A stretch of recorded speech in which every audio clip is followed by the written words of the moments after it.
Hello everyone, कैसे हैं आप सब लोग। मैं हूं नीरज कुमार कैथल और आप देख रहे हैं for nurses preparation YouTube channel.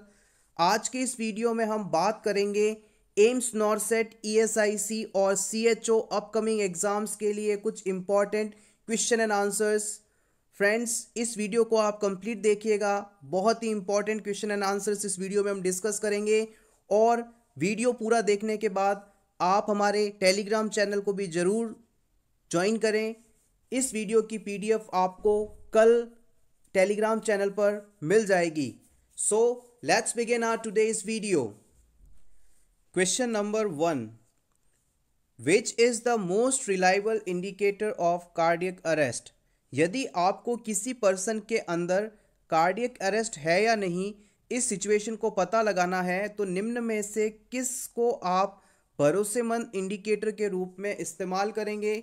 आपके ऑप्शंस हैं, option A loss of consciousness, option B apnoea of 4 minutes duration, option C inaudible blood pressure या फिर option D absence of palpable carotid pulse.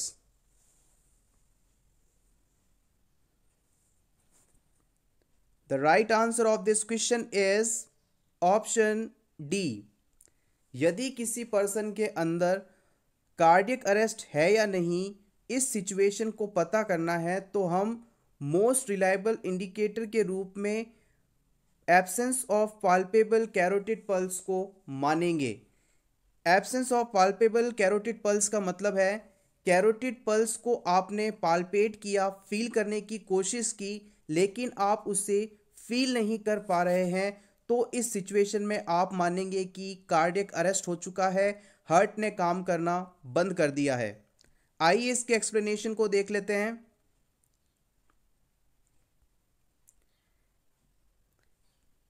Absence of carotid pulse is a good indicator of cardiac arrest because closest palpable artery to the heart, so even a very weak pump can be felt. Carotid artery को palpate करना cardiac arrest situation के diagnosis में important इसलिए माना जाता है क्योंकि जो कैरोटिड आर्टरी होती है वो हार्ट के बिल्कुल पास होती है। अगर हार्ट के द्वारा थोड़ा बहुत भी काम या ब्लड पंप किया जा रहा है तो इस आर्टरी को हम पाल्पेट करके इस सिचुएशन को पता कर सकते हैं। So always we prefer checking of carotid pulse to confirm the cardiac arrest situation. Loss of consciousness occurs for variety of reasons.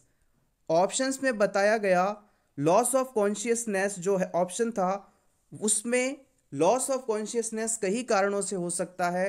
One of the most basic being lack of oxygen to brain.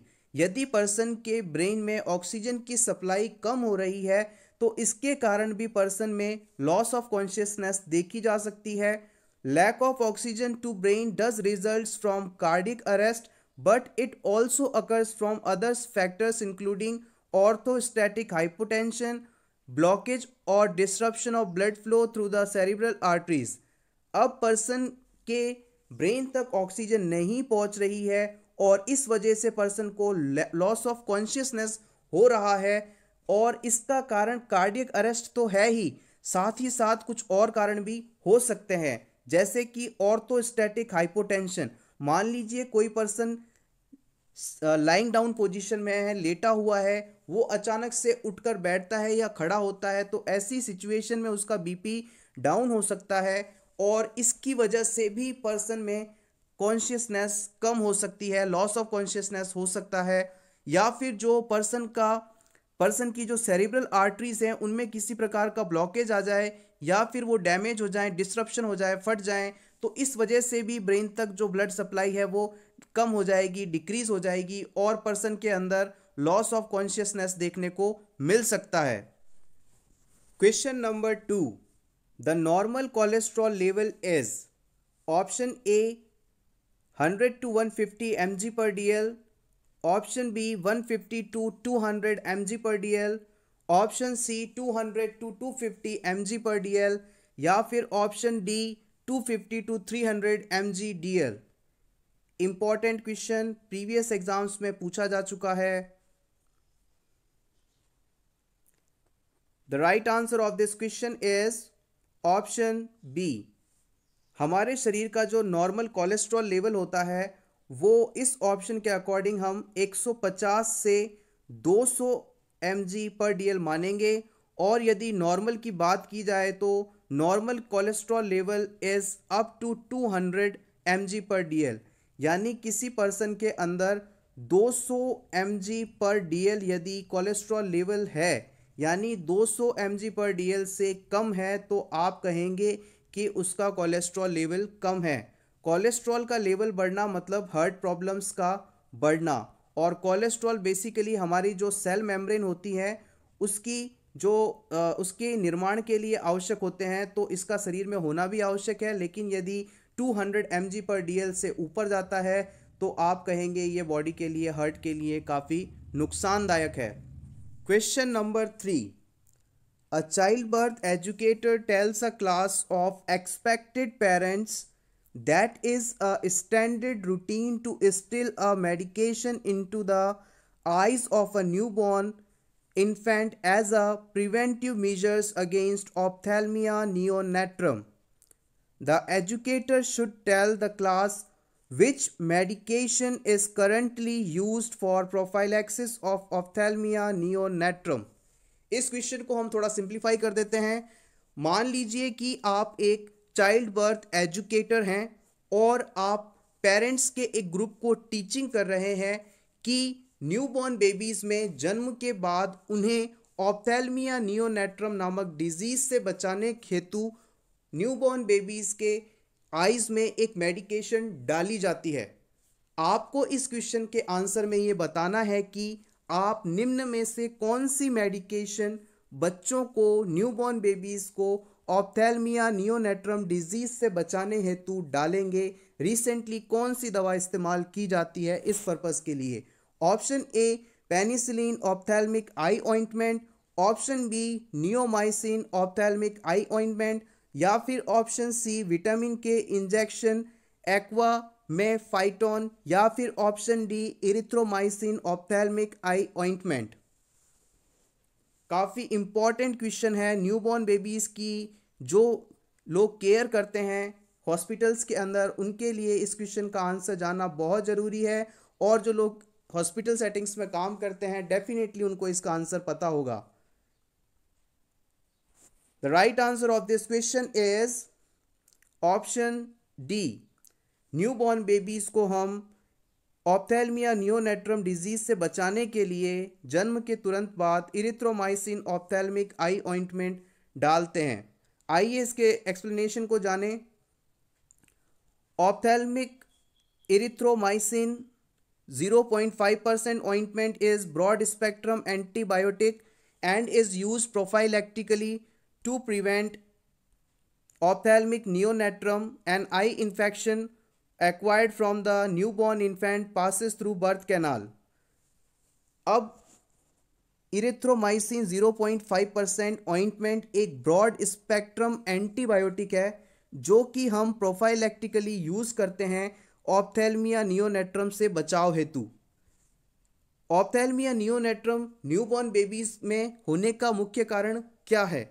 जब बच्चा birth canal से पास होता है तो उस दौरान बच्चे की आइज में इन्फेक्शन होने का खतरा बढ़ जाता है, या यूं कहें ऑप्थेल्मिक नियोनेट्रम होने का खतरा बढ़ जाता है। तो इसके प्रिवेंशन हेतु हम erythromycin 0.5% ointment after birth instil करते हैं। Infection from these organism can cause blindness और सीरियस आई डैमेज।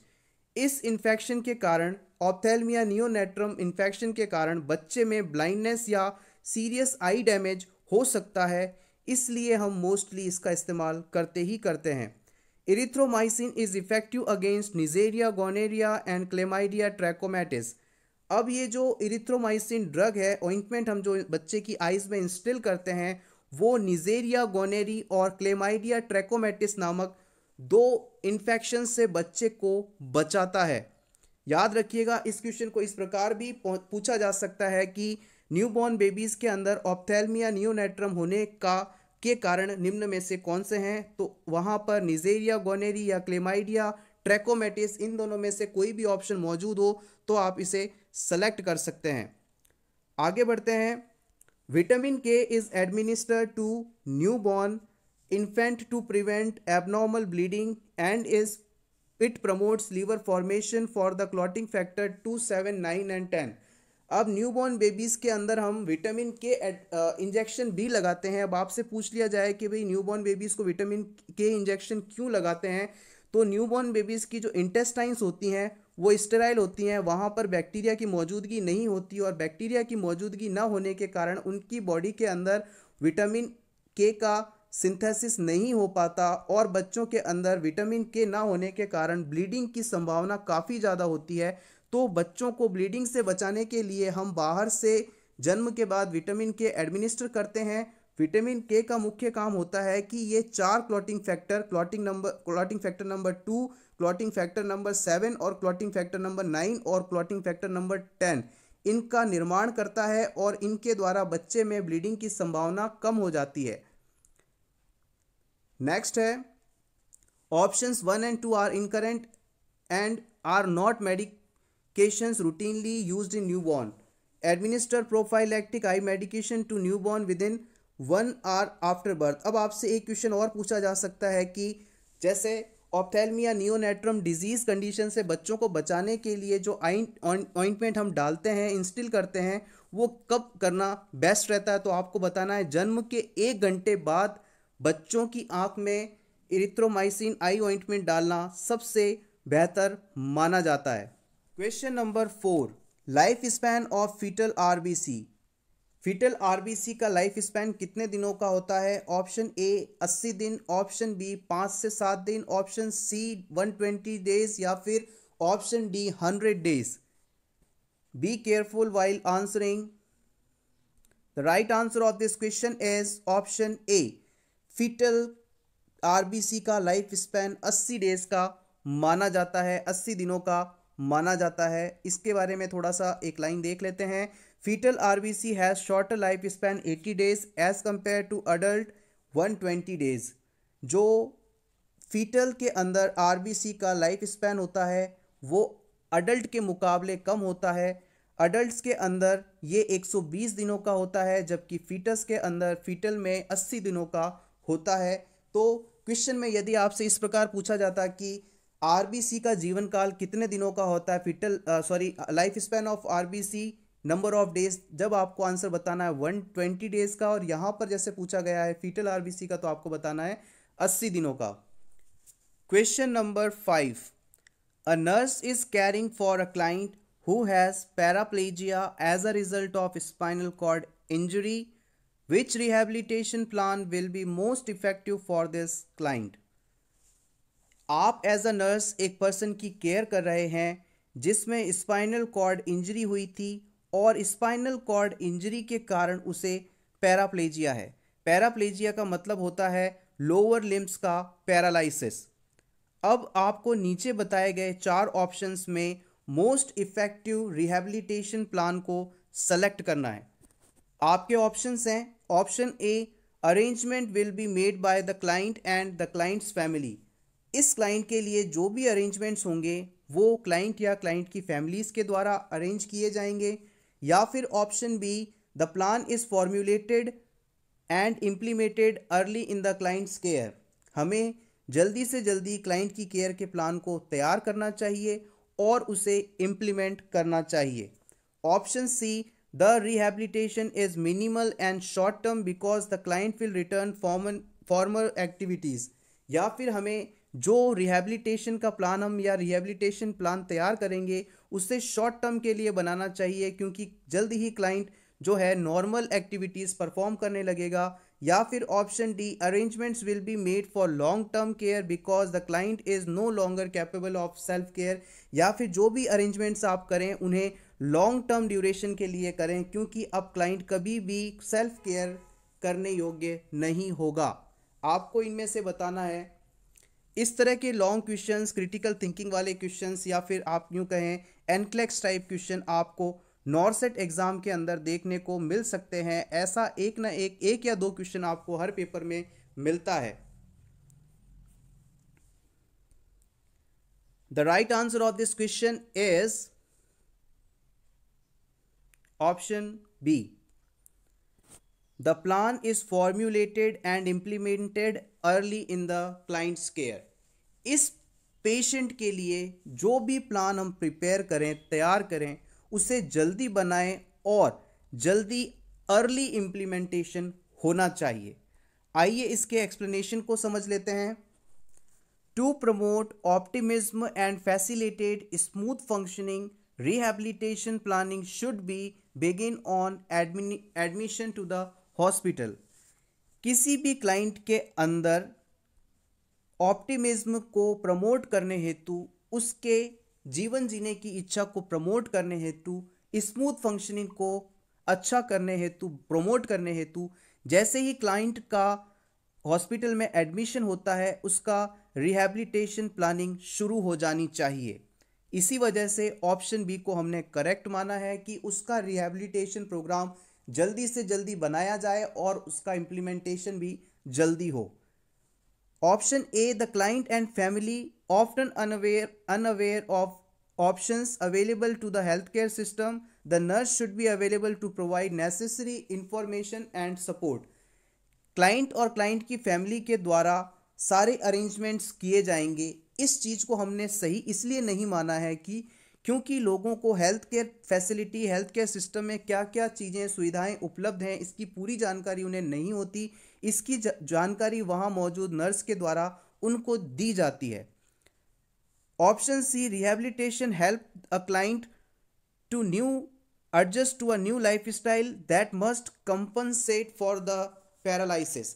अब रिहैबिलिटेशन प्रोग्राम को जो हमने कहा था कि थोड़े छोटे समय के लिए शॉर्ट टर्म ड्यूरेशन का होना चाहिए, इस ऑप्शन को हमने सही इसलिए नहीं माना क्योंकि जो रिहैबिलिटेशन प्रोग्राम है वो पर्सन की न्यू लाइफ स्टाइल को कंपनसेट करे, क्योंकि पर्सन में पैरालिसिस सिचुएशन है और ये पर्सन की सिचुएशन कब इंप्रूवमेंट होगी इसका कोई निश्चित समय नहीं होता। इसलिए हमने ऑप्शन सी को भी राइट नहीं माना।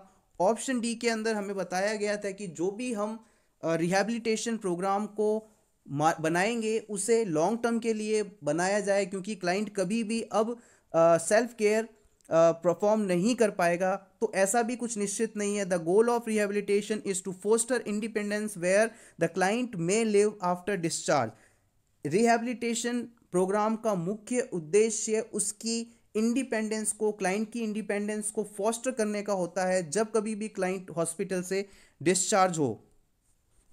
Friends, after watching this complete video, please go into the description box below and join us on Facebook. हमारे Facebook पेज पर आपके प्रैक्टिस हेतु MCQs अवेलेबल हैं, please check. Thank you. Question number 6, kwashiorkor disease isn't include. निम्न में से कौन सा साइन या सिम्टम क्वाशी-ऑर्कर डिजीज में नहीं देखा जाता? Option A, decrease weight, option B, edema, option C, change in skin and hair colours, या फिर option D, fatty liver. Important question for upcoming ESIC exam. Be careful while answering because marasmus और kwashiorkor दोनों ही diseases में person आप लोग काफ़ी confuse होते हैं। कुछ सिमिलर साइन एंड सिम्टम्स होते हैं तो कुछ completely opposite sign and symptoms होते हैं। The right answer of this question is answer A और option A. Decrease weight is seen in kwashiorkor disease. आपने डिजीज का नाम सुना होगा, protein energy malnutrition. Protein energy malnutrition condition से related kwashiorkor और मेरास्मस दो diseases होती हैं। क्वाशी-ऑर्कर डिजीज के अंदर जो पर्सन है उसका वेट बढ़ता है, यानी पर्सन में मोटापा या ओबेसिटी जैसे सिम्टम्स आते हैं, और मेरास्मस कंडीशन के अंदर पर्सन, बच्चे का वेट है वो डिक्रीज होता है, पर्सन की बॉडी थिन हो जाती है, पतला दुबला रहता है, जबकि क्वाशी-ऑर्कर डिजीज में बच्चा ओबेस होता है। Edema, skin change, hair change, colour change, ये सभी, और फैटी लीवर, ये तीनों कंडीशंस क्वाशीऑर्कर डिजीज में मोस्ट कॉमनली पाई जाती हैं। Question number 7, very very very important question for ESIC, NORCET and CHO also. The question is, the nurse is preparing to teach prenatal class about fetal circulation. Which statement should be included in the teaching plan? Select that all apply. आप एक nurse educator हैं जो कि prenatal class को fetal circulation पढ़ाने जा रहे हैं। क्लास लेने से पहले आप अपने नोट्स तैयार करते हैं, तो उन नोट्स में आप निम्न में से कौन से पॉइंट्स को सम्मिलित करेंगे? जो पॉइंट आप सम्मिलित करें उन्हें सेलेक्ट कीजिए। आपके ऑप्शंस हैं, option A, the ductus arteriosus allow blood to bypass the fetal lungs. Ductus arteriosus fetal lungs को बाईपास करता है।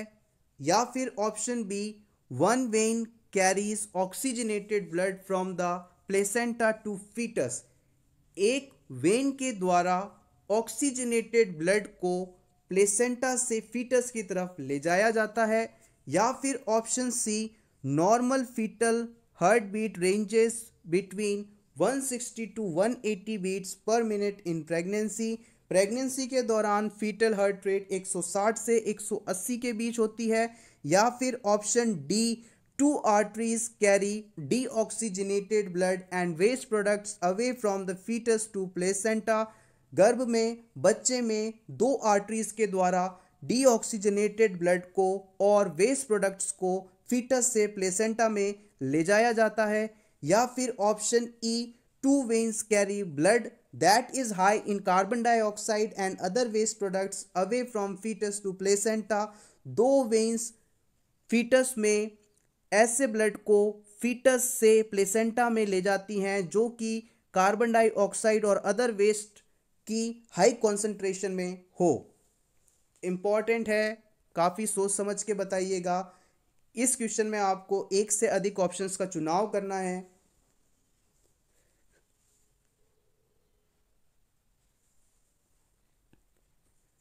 The right answer of this question is option A, B and D. Let's see. Option A, B and D. Ductus arteriosus allow blood to bypass fetal lungs. Ductus arteriosus के द्वारा fetal lungs को blood bypass किया जाता है। Right? एक when oxygenated blood placenta से बच्चे के पास कैरी करती है।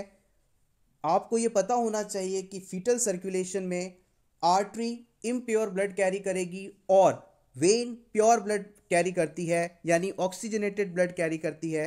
Option D, two arteries carry deoxygenated blood and waste products away from the fetus to placenta. हमारे अम्बिलिकल कॉर्ड में मौजूद दो आर्टरीज इम्प्योर या डीऑक्सीजनेटेड ब्लड को और वेस्ट प्रोडक्ट को फीटस से प्लेसेंटा में लेकर जाती हैं। इन चीज़ों को हम इंक्लूड करेंगे। Let's see the rationales. The ductus arteriosus is a unique fetal circulation structure that allows blood to bypass the non functioning fetal lungs.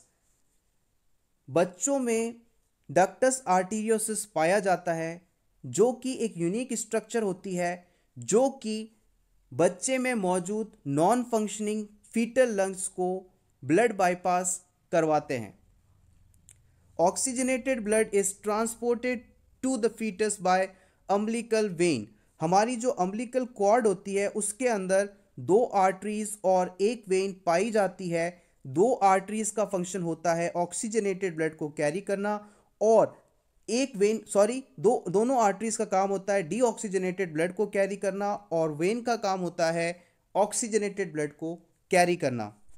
The normal fetal heartbeat range is considered to be 110 to 160 beats per minute. Normal fetal heart rate जो होती है वो हम 110 से 160 beats per minute मानते हैं।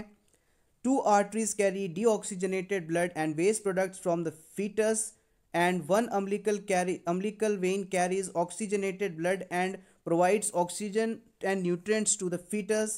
Blood pumped by the embryo heart leaves the embryo through umbilical arteries. इस point को हम प्रीवियसली डिस्कस कर चुके हैं। हमने आपको बताया है कि प्लेसेंटा के द्वारा बच्चे तक प्योर ब्लड अम्बिलिकल वेन द्वारा लाया जाता है, जबकि बच्चे से प्लेसेंटा में इम्प्योर ब्लड का ट्रांसपोर्टेशन दो अम्बिलिकल आर्टरीज के द्वारा किया जाता है। Question number 8, what does leukopenia means? Leukopenia का मतलब क्या है? Option A, increase in WBC count, option B, increase in RBC count, option C, decrease in WBC count, या फिर option D, increase in platelets. The right answer of this question is option C.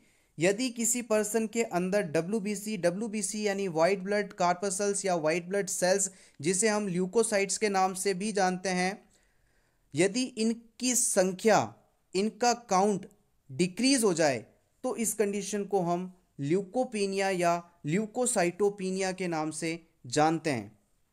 Abnormal decrease of white blood cells usually below 4000 mm³ due to failure और suppression of bone marrow called leukopenia और leukocytopenia. हमारी जो WBC का normal count होता है वो होता है 4000 से 11000 के बीच।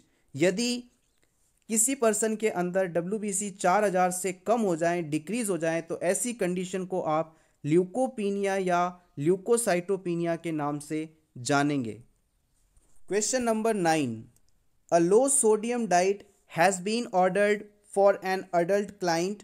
The nurse knows that the client understands his sodium diet when the client select which menu. एक क्लाइंट जिसको हमने कहा है कि आपको खाने में सोडियम यानी नमक कम लेना है, तो उस क्लाइंट के द्वारा निम्न में से कौन सी डाइट का चुनाव किया जाए तो हम कहेंगे कि पर्सन अपनी डाइट को सही तरीके से चुन रहा है। आपके ऑप्शंस हैं, option A, toast salad, carrot sticks and steak, option B, baked chicken, mashed potatoes and green beans, option C, hot dog, roll and coleslaw, option D, chicken noodle soup, applets and cottage चीज।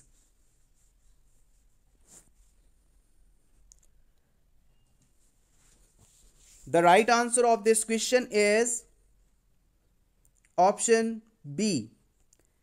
यदि जो person है वो baked chicken, meshes potatoes और green beans diet का चुनाव करता है तो हम उसे सही मानेंगे।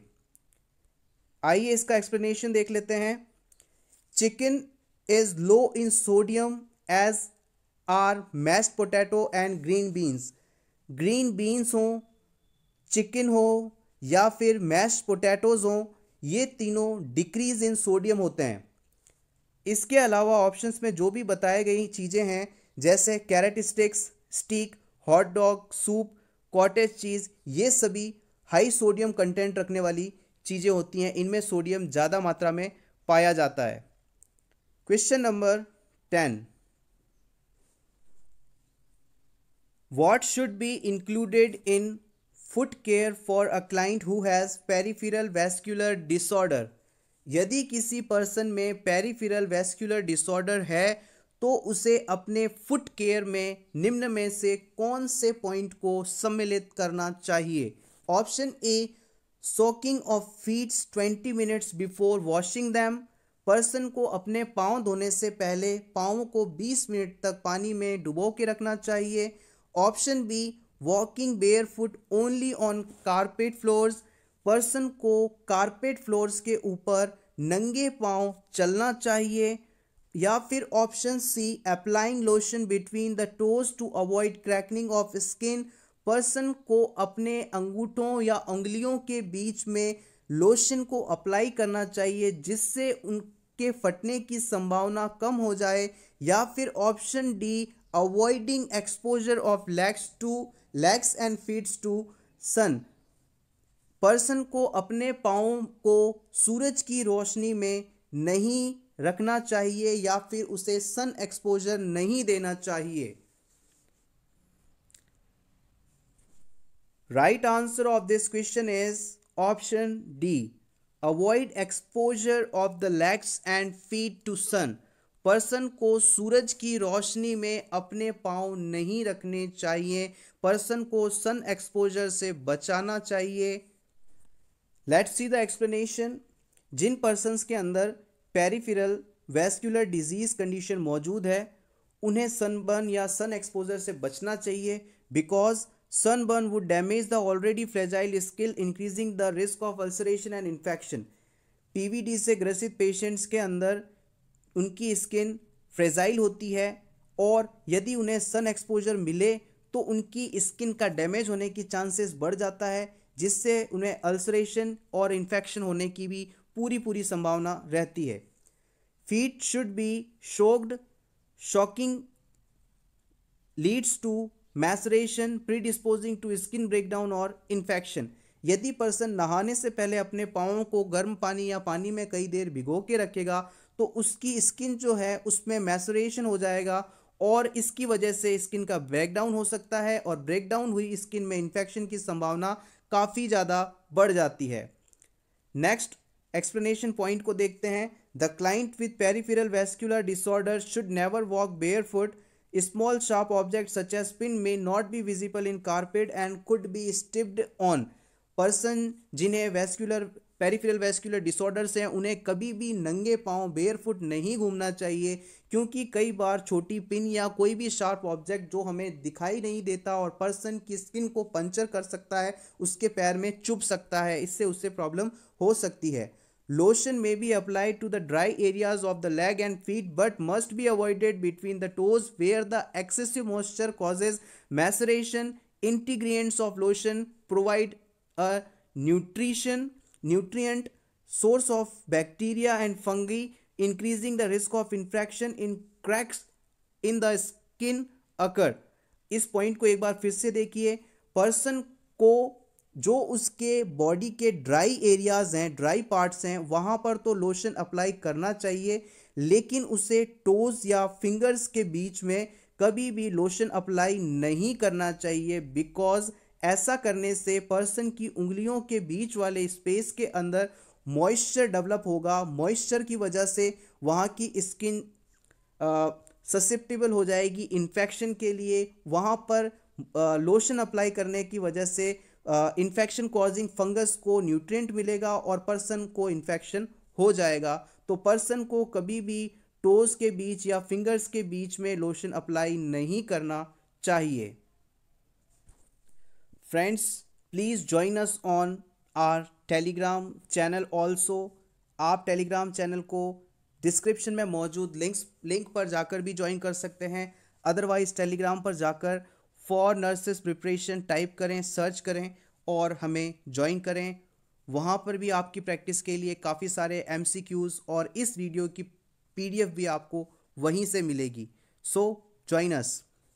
Question number 11, which antibody crosses the placenta? निम्न में से कौन सी एंटीबॉडी प्लेसेंटा को क्रॉस कर जाती है? Option A IgA, option B IgG, option C IgE, option D IgM।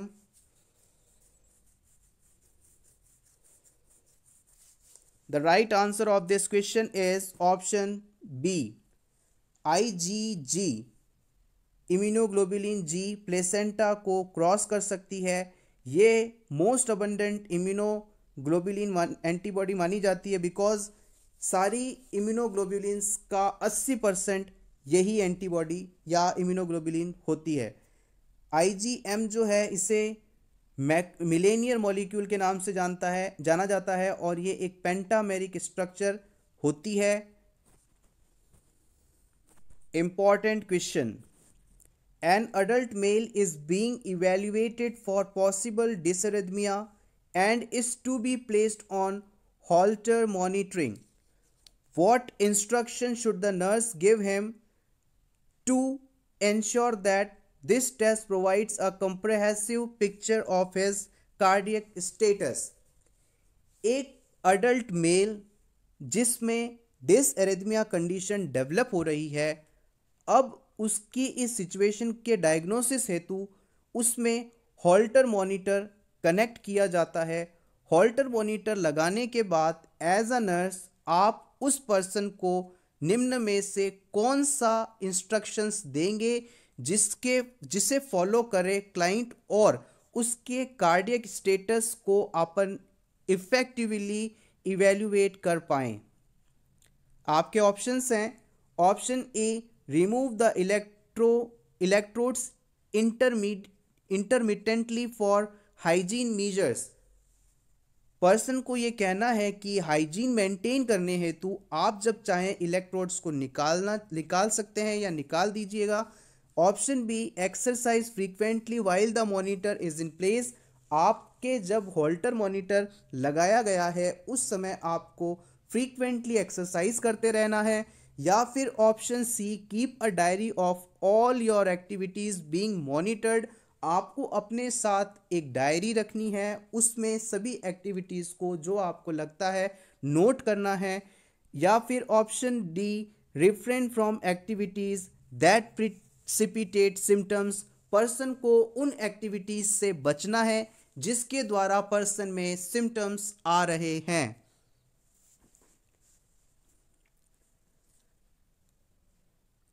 Right answer of this question is option C. हमें उस पर्सन को कहना है keep a diary of all your activities while being monitored. हमें persons जो कि halter monitoring पर है उसे यह बताना है कि आप अपने साथ एक डायरी रखें और उस डायरी में दिन के उन इवेंट्स को नोट करें जिस दौरान आपको लगा कि आपके हार्ट में इस एक्टिविटी को करने से कुछ एबनॉर्मल सिम्टम्स फील हुए। आइए इसके एक्सप्लेनेशन को देखते हैं। The client should function according to his normal daily schedule unless directed to do otherwise by physician. Person को हमेशा जो कि हॉल्टर मॉनिटरिंग पर है कहना चाहिए हमें कि आपकी जो रोज की नॉर्मल डेली एक्टिविटीज़ हैं उन्हें आप नॉर्मली परफॉर्म करिए। आपको अपनी एक्टिविटीज़ में बदलाव करने की कोई आवश्यकता नहीं है। नेक्स्ट पॉइंट है, कीप अ डायरी और log of these daily activities is necessary so that it can be correlated with the continuous ECG monitor strip to determine whether a dysrhythmia occurs during a certain activity or a particular time of day। आपको diary रखने के लिए इसीलिए कहना है person को कि वो अपने दिन के उन एपिसोड्स को नोट कर सके जिस समय उसने ये एक्टिविटी की और इस एक्टिविटी के बाद उसमें डिसएरिथमिया कंडीशन मिली गई। एक्चुअल में हॉल्टर मॉनिटरिंग है क्या? नॉर्मली हम किसी पर्सन की जब हार्ट की एक्टिविटी को पता करना होता है, हार्ट का इवेल्युएशन करना होता है, तो हम उसे कहते हैं कि भाई आप ईसीजी करवा लीजिए और उसके बाद हम पता करते हैं कि भाई क्या सिचुएशन है। लेकिन यदि इस ईसीजी को यदि अपन 24 आवर्स के लिए लगातार रिकॉर्ड करें, पर्सन के अंदर ईसीजी का 24 घंटे तक लगातार रिकॉर्ड करना ही हॉल्टर मॉनिटरिंग कहलाता है। इसमें हम पर्सन को एक डिवाइस पहना देते हैं जो उसकी हार्ट की एक्टिविटी को 24 आवर्स के लिए रिकॉर्ड करता है और डायरी देने का पर्पस ये है कि दिन के जिस समय उसके हार्ट में डिसरिथमिया कंडीशन डेवलप हुई उस समय को नोट करे, किस वजह से डिसरिथमिया हुआ उससे नोट करे, फिर डॉक्टर के द्वारा उस पर्टिकुलर सिचुएशन को एनालाइज करते हुए उसका ट्रीटमेंट किया जाता है और ये पर्सन की बेहतरी के लिए बहुत ही अच्छा स्टेप माना जाता है। आप यदि हॉल्टर मॉनिटरिंग के बारे में और ज़्यादा जानना चाहते हैं तो हमने इस पर एक प्रीवियस वीडियो बना रखा है, आप चाहें तो उसे देख सकते हैं। इसका लिंक मैं आपको डिस्क्रिप्शन बॉक्स में अवेलेबल करवा दूंगा। Holter monitor is usually worn for 24 hours so it is not necessary to change the Leeds.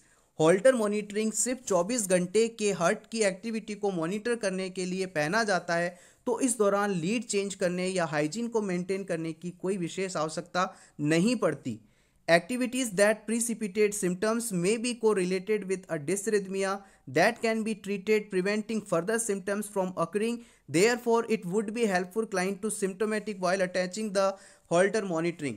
Holter monitoring attach करने के बाद हमें क्लाइंट से कहना है कि आप अपने दिन की सारी एक्टिविटीज़ को नॉर्मली परफॉर्म करिए और किस एक्टिविटी को परफॉर्म करने से आपको प्रॉब्लम हुई उसे नोट करिए और फिर इसका एनालिसिस करके पर्सन का ट्रीटमेंट किया जाता है। Question number 13. Plasma protein that maintains oncotic pressure of blood is. किस प्लाज्मा प्रोटीन के द्वारा ऑनकोटिक प्रेशर मेंटेन किया जाता है? ऑप्शन ए फिब्रिनोजन के द्वारा, ऑप्शन बी एल्ब्यूमिन के द्वारा, ऑप्शन सी ग्लोब्यूलिन के द्वारा, ऑप्शन डी प्रोथ्रोम्बिन के द्वारा। Right answer of this question is option B albumin. Albumin जो है हमारे शरीर में मोस्ट कॉमनली मोस्ट अबंडेंटली पाए जाने वाला प्रोटीन टाइप है और इसका काम है कि ये हमारे शरीर के ऑनकोटिक प्रेशर को मेंटेन करता है। Oncotic pressure means osmotic pressure exerted by colloids in a solution. Oncotic pressure क्या है? ऑनकोटिक प्रेशर एक कॉलॉइड्स सॉल्यूशंस के द्वारा सॉल्यूशन में जनरेट किए जाने वाला ऑस्मोटिक प्रेशर है। कॉलॉइड्स के द्वारा सॉल्यूशंस में जनरेट किए जाने वाले ऑस्मोटिक प्रेशर को आप ऑनकोटिक प्रेशर के नाम से जानते हैं। Albumin is the smallest and most numerous protein and plays a major role in maintaining oncotic pressure. Albumin protein जो है वो स्मॉलेस्ट और मोस्ट नंबरस यानी सबसे ज़्यादा पाया जाने वाला प्रोटीन है। इसे आप इंपॉर्टेंट कर लीजिए, ESIC एग्जाम्स के लिए काफ़ी इंपॉर्टेंट चीज़ है। और इस एल्ब्यूमिन के द्वारा ऑनकोटिक प्रेशर, ब्लड के ऑनकोटिक प्रेशर को मेंटेन किया जाता है mostly. Question number 14. Average HB content in human blood. Human blood में नॉर्मल हीमोग्लोबिन की कितनी मात्रा पाई जाती है? ऑप्शन ए 18 से 23 ग्राम पर DL, ऑप्शन बी 14 से 16 ग्राम पर DL, ऑप्शन सी 8 से 10 ग्राम पर DL या फिर ऑप्शन डी 16 से 20 ग्राम पर DL। Important question. The right answer of this question is option B 14 to 16 ग्राम पर DL। एक स्वस्थ अडल्ट पर्सन के अंदर 14 से 16 ग्राम पर DL हीमोग्लोबिन पाया जाता है। Let's see the explanation with few important values related with hemoglobin. जन्म के समय न्यूबॉर्न बेबीज का जो हीमोग्लोबिन नॉर्मल लेवल होता है वो होता है 25 ग्राम पर DL। जब बच्चा 1 साल का हो जाता है तो उसका हीमोग्लोबिन लेवल 25 से घटकर 17 ग्राम पर DL रह जाता है। अडल्ट मेल के अंदर एवरेज वैल्यू की बात की जाए तो 15 ग्राम पर DL हीमोग्लोबिन पाया जाता है। अडल्ट फीमेल्स के अंदर मेल की तुलना में कुछ कम ये पाया जाता है। एवरेज वैल्यू की बात करें आप तो 14.5 ग्राम पर DL नॉर्मल हीमोग्लोबिन माना जाता है फीमेल्स के अंदर, अडल्ट फीमेल्स के अंदर। फ्रेंड्स, अगर आपको ये वीडियो अच्छा लग रहा हो तो प्लीज़ इस वीडियो को लाइक कीजिए। वीडियो पूरा देखने के बाद अपने दोस्तों के साथ आपके और उनके फेसबुक, व्हाट्सएप, टेलीग्राम पर इस वीडियो को ज़रूर शेयर करिएगा। और अगर आप पहली बार इस चैनल पर आए हैं तो please subscribe our channel for nurses preparation, because 2021 में होने वाले नर्सिंग कॉम्पिटिटिव एग्जाम्स के लिए हम बहुत ही अच्छे लेवल के question and answers regularly upload कर रहे हैं। Question number 15. Deficiency of oxygen into blood called. यदि किसी पर्सन के ब्लड में ऑक्सीजन की मात्रा डिक्रीज हो जाए, कम हो जाए, तो इस सिचुएशन को आप क्या कहेंगे? प्रीवियस एग्जाम्स में इस क्वेश्चन को कई बार पूछा गया है। वेरी इंपॉर्टेंट क्वेश्चन, इसको आप मार्क कर सकते हैं। आपके ऑप्शंस हैं option A hypoxemia, option B asphyxia, option C anoxia या फिर all of the above is the D option. The right answer of this question is option A, hypoxemia. यदि किसी पर्सन के ब्लड में ऑक्सीजन की कमी हो जाए तो इसे कंडीशन को आप हाइपोक्सीमिया कहेंगे। Let's see the explanation. Decrease oxygen concentration into arterial blood measures by arterial oxygen partial pressure PaO2 value called hypoxemia. यदि किसी पर्सन के आर्टेरियल ब्लड में ऑक्सीजन की मात्रा कितनी है इसे आप नापना चाहते हैं तो इस प्रोसेस के लिए आप आर्टेरियल ऑक्सीजन पार्शियल प्रेशर को चेक करेंगे और यदि वैल्यू डिक्रीज आती है तो इस कंडीशन को हाइपोक्सीमिया कहेंगे। ब्लड में ऑक्सीजन की कमी हाइपोक्सीमिया कहलाती है। Lack of oxygen in tissue is called hypoxia और एनोक्सिया। यदि किसी पर्सन के बॉडी टिश्यूज के अंदर ऑक्सीजन की कमी हो जाए, डिक्रीज हो जाए O2, तो आप इसे कहेंगे हाइपोक्सिया कहेंगे आप इस सिचुएशन को। एनोक्सिया भी कह सकते हैं इस आप सिचुएशन को। यदि किसी पर्सन के ब्लड में ऑक्सीजन की कमी हुई है तो वो सिचुएशन कहलाएगी हाइपोक्सीमिया। और यदि किसी पर्सन के ब्लड टिश्यूज के अंदर ऑक्सीजन डिक्रीज हुई है तो उसे आप कहेंगे हाइपोक्सिया या फिर एनोक्सिया। इन दोनों टर्म्स में कभी कंफ्यूज ना होइएगा। क्वेश्चन भी जो बड़े क्वेश्चंस एनक्लेक्स स्टाइल क्वेश्चंस आते हैं वहां पर इन वर्ड्स का आप ध्यान रखें, अदरवाइज इन शब्दों से आप यदि नहीं फोकस करेंगे तो आपका क्वेश्चन गलत होने की संभावना बढ़ जाएगी। Question number 16, T lymphocytes are involved in. T lymphocytes निम्न में से किस इम्यूनिटी से संबंधित है? ऑप्शन ए ह्यूमरल और antibody mediated immunity, option C cellular और cell mediated immunity, option C both of this, option D they do not produce immunity.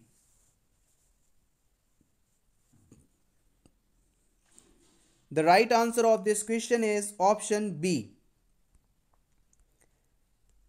हमारी जो टी लिम्फोसाइट्स हैं वो सेल्यूलर या सेल मीडिएटेड इम्यूनिटी के लिए आवश्यक मानी जाती हैं। Let's see the explanation. T lymphocytes are involved in the formation of cellular और cell mediated immunity. T lymphocyte cellular और सेल मीडिएटेड इम्यूनिटी के लिए रिस्पॉन्सिबल है। B lymphocytes which convert into plasma cells to produce immunoglobulin or antibodies are responsible for humoral और antibody mediated immunity। Simply हम कहें तो B lymphocytes जो होती हैं ह्यूमोरल इम्यूनिटी या फिर एंटीबॉडी मीडिएटेड इम्यूनिटी के लिए रिस्पॉन्सिबल मानी जाती हैं। आपसे क्वेश्चन यदि पूछा जाए कि ह्यूमोरल इम्यूनिटी के लिए कौन सी सेल रिस्पॉन्सिबल है तो आपको कहना है B lymphocyte. Question number 17, folic acid prevents which of the following congenital abnormalities. Folic acid निम्न में से कौन सी कंजेनाइटल एबनॉर्मेलिटी यानी जन्मजात रोग से बच्चे की रक्षा करता है? Option A congenital heart disease, option B neural tube defect, या फिर ऑप्शन सी कंजेनाइटल हाइपोथायरॉयडिज्म, या फिर option D Down syndrome. Important question है CHO एग्जाम के लिए। फॉलिक एसिड किस कंजेनाइटल एबनॉर्मेलिटी से बच्चे को बचाता है? The right answer is option B neural tube defect, NTD जिसे शॉर्ट में कहा जाता है। यदि बच्चे में फॉलिक एसिड यदि प्रेगनेंसी के दौरान मदर द्वारा पर्याप्त मात्रा में फॉलिक एसिड लिया जाता है तो बच्चे में न्यूरल ट्यूब डिफेक्ट जो कि एक कंजेनाइटल एबनॉर्मेलिटी है होने की संभावना कम हो जाती है, घट जाती है। यदि प्रेगनेंसी के दौरान फॉलिक एसिड की डेफिशिएंसी होती है तो बच्चे में न्यूरल ट्यूब डिफेक्ट होने की संभावना बढ़ जाती है। Question number 18, Kinjal exercise used after delivery 2। Delivery के बाद किंजल एक्सरसाइज मदर को करने के लिए कहा जाता है, उसका मुख्य उद्देश्य क्या होता है? Option A strengthening to urinary muscles and rectal muscles. Urinary muscle और रेक्टल मसल्स को मजबूत करने के लिए किंजल एक्सरसाइज करवाई जाती है, या फिर एब्डोमिनल मसल्स को मजबूत करने के लिए किंजल एक्सरसाइज करवाई जाती है, या फिर सब इन्वोल्यूशन में हेल्पफुल होती है इसलिए करवाई जाती है, या फिर PPH को रोकने के लिए किंजल एक्सरसाइज करवाई जाती हैं। इंपॉर्टेंट क्वेश्चन है, ये भी प्रीवियसली पूछा गया है एग्जाम के अंदर। The right answer of this question is option A strengthening the urinary muscles and rectal muscles. Mother के यूरिनरी और रेक्टल मसल्स को मजबूत करने के लिए किंजल एक्सरसाइज परफॉर्म करने के लिए कहा जाता है। फ्रेंड्स, आज के वीडियो में इतना ही। डिस्क्रिप्शन बॉक्स में हमारे चैनल का लिंक भी अवेलेबल है। Thank you so much for watching this complete video. आपको ये वीडियो कैसा लगा कमेंट सेक्शन में ज़रूर बताइएगा। इस वीडियो को अपने दोस्तों के साथ ज़रूर शेयर करें। चैनल को सब्सक्राइब करें। All the best once again for exams. Thank you so much.